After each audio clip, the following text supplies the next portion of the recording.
Wait, how do Addison Rae's vocals sound like this in Diet Pepsi?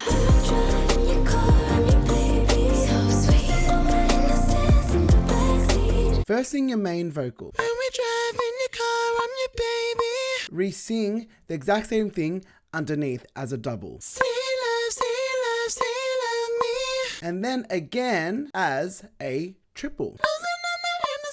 In the backseat. Once that's done, you want to balance your vocals. These two layers in the center, these two layers on the left-hand side, these two layers on the right-hand side. Let's add our mid harmony. When we're driving your car, I'm your baby. And then just sing that vocal again. Losing my innocence in the backseat. Again, just pan these two to the left and then pan these to the right. Let's lay the exact same vocal as up here, but an octave lower. And again, re-sing it. Losing my innocence in the backseat. Then sing another vocal layer, an octave lower than the one before. When we drive in your car, I'm your baby. Losing my innocence in the backseat. You can also hear that there's like a whisper vocal layer. Sing it and double it like before. When we drive in your car, I'm your baby.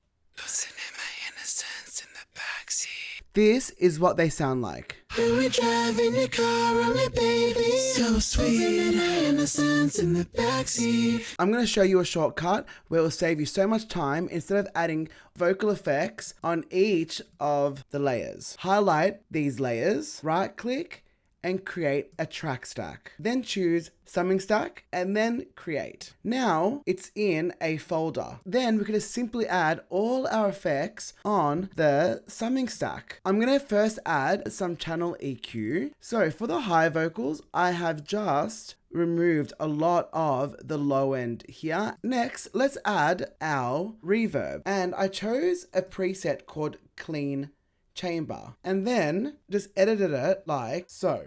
Then let's add some echo to that with the settings like so. Now do the exact same process for your mid vocals, your low vocals, and your lower octave vocals. Once everything is in place, this is how it sounds. When we drive in your car,